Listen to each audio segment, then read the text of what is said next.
I just wanted to say thank you so much to the panel. You were amazing. Say hi to Malcolm. Hello. The situation for us. But I just wanted to say, I mean, I know the situation of the lady left of her own volition because of the go-home ban scenario, which incidentally was called Operation Vulcan, which is sort of watch, be alert, and has huge Nazi connotations, so I don't know how anybody can say it isn't racist. But what I really want to know is what's actually happening with the people who are now back in Jamaica, because we keep talking about this as if it's a national scandal, when it's clearly an international scandal, with people being deported to all kinds of countries. The other thing I'm concerned about is, you know, what is the actual full extent of this? We've never really been given figures about who has been deported, who's been affected by this. I'm assuming other members of the Commonwealth are being affected, so that it's not just a Caribbean issue as well. So, yeah, I just want to know, if the government is serious, what are they actually doing to get home the people they coerced out in the first place that shouldn't be here? Thank you. Hello.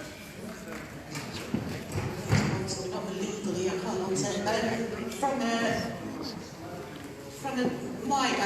my point of view, I'm not speaking for the council right now, but I feel that what I ask personally is what is our leaders, our countries doing to support the effort. That's right. Because I feel that there's a lot that can be done, those individual countries, to hold this country to account to return those people who are stranded back home. So there certainly are some examples of people who were deported and or refused re-entry into the UK, having made a visit home, who have been able to come back. And I think the same applies as we were talking about earlier. If you know about those people, if they are friends and family members, get in touch with the Member of Parliament who represents the area that they live in when they're here. Get in touch with the legal advice team through the clinics. Get the best possible advice and information and fight their corner, because people shouldn't be any longer being illegally barred from coming back into the UK. That's the time for that is over. There is a group of people, quite a large number of people, who are still stuck out, and those are the people who had indefinite leave to remain and stayed out for more than 2 years. And they're being put through the most incredible hurdles. I know there's a project in Nigeria dealing with a large group of Nigerians. They've been put through all kinds of hurdles to prove their connection to the UK, which is so wrong. I'm hoping at some point we might try and lobby some MPs on this issue, because the Windrush conclave, so to speak, actually has a section for returning residents. I don't know if you're aware, from 1988, if you left the country, people were out. I mean, I've seen a case of somebody who is in the country next to South Africa, I think it's Botswana, who was out by 1 day. And his mother got back and he can't get back. And they've refused him several times. So there is some other bits to the Windrush scandal that there isn't the general awareness, so there's quite a lot to be done. In terms of numbers, the Home Affairs Select Committee gets updates, and that's chaired, I think, by Eva Cooper. There will be one coming out soon, so look out for that, because it was due the day Parliament was prorogued, so that didn't happen, but there is one we expect anytime soon. Okay, so I'm going to go to the gentleman at the back. I think there's 2 quick questions at the back, and then it's to this lady at the front, okay? Hi there, my name is Paul Nichols, and I'm an ex-serviceman. Now, I hear talk about the Windrush this, the Windrush that. Now, let me tell you something about the Windrush and what it's like to be an ex-serviceman, especially if you're on active service. Now, the government and a lot of people who talk about being involved in the Windrush seem to forget there were people who lost their lives for this country, who were damaged for this country, who served this country. Now, what? To me, this is like a kind of a minefield, excuse the pun, because most of the people who are ex-Windrush don't really know what's happening. There's so many people doing so many things, and there's so little resources being given to the people who actually suffer. I want to see someone or some groups or whatever talk to people who were actually part of the whole issue, who were in the army, who made that contribution, who were willing to make that sacrifice. And I want to see they get some compensation. I myself was caught up in this whole thing. The Home Office said to the college, to the university, that I applied them for a grant. They don't know me. Wow. After spending 9 years in the army. Now you can imagine the effect that had on my self-esteem. Right? So I want to see that mentioned, that talked about. Thank you. Straight to the next one, and then we'll go to the lady at the front, and the panel can respond. Good evening, everybody. Good afternoon. My question is this. Sorry, I just had to turn around. We haven't had our, not to my recognition, we haven't had our money for enslavement yet, our reparations. What's the likelihood in our lifetimes that we're going to see any money for Windrush? Because at the moment it's a lot of talk. I know there's good things going on and there's a lot of talk, but we want more than talk. Well, action. We want some actual money. We want to see it on the table. And we haven't had that money yet, so what's the likelihood? Okay, I'm going to go to this lady in the front, and then the panel can respond to all of those. Oh, gosh. I just want to say, and like Mr. Patrick, to let them know about the hostile environment. I have a close friend who's just gone to Jamaica to bury a relative, and all the relative came back, and lucky enough, one was still left in Jamaica. When he came to the airport, they would let him through, and he's clearly in his passport, he's got the right to be here. And so this man was stuck out in Jamaica. I mean, he had to go back in the night. He was very distraught because he didn't know what to do. You know, lucky thing there was one relative left behind that he could turn to. And so when he went to the Jamaica High Commission, everybody, the police in Jamaica, nobody knows anything. This man was just so distraught. And we had to go to his job over here because he was just about to lose his job, and explain to them what's happened to him, that can you hold his job because he's been stuck in Jamaica. And I think, you know, either the Jamaican government or somebody need to be educated that, you know, because he clearly said it in his passport, so whoever is at the airport working, they should see the stamp that clearly says that this man's got the right to be in this country, you know, and, you know, it costs, you know, they wanted to charge him a lot of money in Jamaica for him to get a visa when it's not necessary. So, you know, lucky enough I knew, because I'm a part of the Windrush group, I know somebody in it, and I spoke to them, and that lawyer was able to help him to ask Jude to get him back here. So I'm just letting you know, these are still very hostile.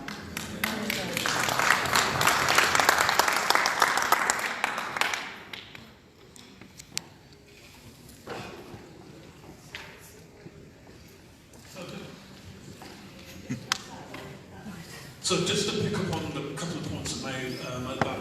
Yeah, I mean, in terms of the contribution of men and women since, well, Battle of Waterloo, Second World War, or more recent conflicts, that has not been recognised. There have been lots of heritage projects, including BCA, have tried to recognise that contribution. But one of the key things, and also people recognise the Black Poppy Rose campaign about recognising that historical contribution. But I think one of the key things is that this is where racism kicks in, because if you were white middle-class male, been discharged from the army, you will be treated much differently if you're a black person. We know that. It's estimated that a lot of people homeless in London are ex-squaddies, and a lot of, you know, and that's an issue that a high proportion of them are from the black community as well. So it's a major issue about that recognition. I remember a few years ago I was in Jamaica. I had a meeting with the chairman of the Jamaican British Royal Legion in Jamaica, and he said, I thought I was part of the Jamaican Air Force Defence Committee, I did this, all my ancestors contributed to the First World War, Second World War, but yet I have to have a visa to come to Britain, whereas the opposition, the Germans and people that are involved, they can come in free. I mean, so this is the constitution that we have, which leads on to the point that you raised about the hostile environment is now being exported to the Caribbean. I was in Jamaica last year. I was in Jamaica and Barbados, and and I was in contact with some of those men that got deported on that infamous flight in February last year. And then I spoke to one of the foreign high ministers, one of the ministers in the Jamaican government, had a meeting with the UK ambassador representing Britain in Kingston, and then I met a deportation charity. And I was asking simple questions. I was asking, what's happening in Jamaica to support people who've been affected by a hostile environment? What is the role of the Foreign Commonwealth Office and the Home Office in getting information out there to people, to bring people back? And everyone was saying, well, we're not quite sure. And a year and a half on, I don't think it's changed that much. I mean, it was actually even worse because one of the charity, the NOMS, the National Organisation for Migrants based in Kingston, who support people who have been deported. So when people get deported from the UK, the USA and Canada, they sort out their citizenship, because when you get deported, you're stateless. So they have to sort out basic paperwork to become Jamaican citizens. And they were funded by the Home Office, by the Foreign Commonwealth Office. They lost their funding, and when I was with them, and Chief Exec told them the details, showed them a letter from the basically saying that your funding's come to an end. So when I got back to the UK, I contacted BuzzFeed. They did a big story on it, and then within 48 hours, I should say, the Home Office restored the funding. It goes back to the point that Jackie touched on earlier about mobilisation, that we've got to raise our game, all of us in this room and beyond, if we are to be taken seriously around the scandal, because it's still ongoing, and the whole issue is still there. And I think this is really critical. Post this meeting, yes, we'll have the surgeries that we can help individuals around their cases and stuff like that. Obviously, Martin's still doing his bit in at the Home Office advising them, but unfortunately, the Home Office is not culturally competent to deal with our experiences. And I think what should happen is, and maybe it's where Parliament comes in, that there should be now legislation or to confirm and give automatic status for everyone. The children, the grandchildren, the children, and everyone, 4 generations down the system, are supposed to go through a dedication process to prove that you're British, whether overseas as well. The final point I want to add, in Africa, because obviously when people talk about Windrush, they always think about Jamaica, the Caribbean. But there's lots of Africans, in particular Ghana and Nigeria, who are left stranded, who have not been given support. So, as a result of the Windrush Justice Fund, I've been contacted by organisations saying, well, can't we apply for the Windrush Justice Fund? But the fund actually is more based supporting all activities on the ground. The Home Office, the Foreign Commonwealth Office are doing stimuli squad. The advice that was given, I think Parliament question was raised to Caroline Lux, who was Home Office Minister, and she said that anyone in Africa who wants to access anything around Windrush Scandal or advice, support, funding, or the citizenship, go to the website. That's a joke. You're in the middle of a village somewhere, you go to the website. Unfortunately, and also on top of that, the Ghanaian and the Nigerian governments, compared to the Caribbean governments, have not got their act together and support those individuals as well. At least we might criticise the Caribbean governments at times, and I remember there was many demonstrations outside the Jamaican High Commission, and the Foreign Minister said to me when I met him in Jamaica, he said, why are our people outside the High Commission? They should be with us. Well, you know, with all due respect, Minister, you did sign those orders to let people be deported in the first place. So it's okay. So we've only got about 7-ish minutes left of the panel's time, so we've got, I think the next 4 people are the gentleman in the hat, the man in the flat cap at the back, the gentleman with his hand up there, and the man in the last one you mentioned Preston, Birmingham, but he's talking there. Oh, they were speaking. We'll try and get... I'm not sure whether she's including me or not. Put your hand up now. Put your hand up. Let's go with this one. If she does, I'm going to go out front. Thank you for all your presentations. If she does, I'm going to go out front and face everybody. Problems experienced by constituents about delay in process and people still struggling to attain status, let alone compensation. You also mentioned how the Home Affairs Committee is responsible for holding the government to account.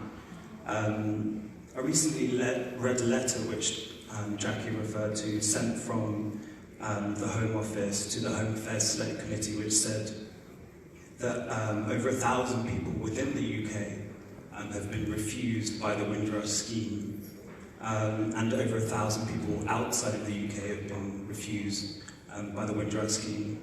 Could you expand on the detail of these refusals and whether there's a common thread? And also, criminal convictions have been mentioned by many of the panellists. Could you expand on the detail of and the extent to which criminal convictions play in the refusal, but also the refusal of compensation? Thanks.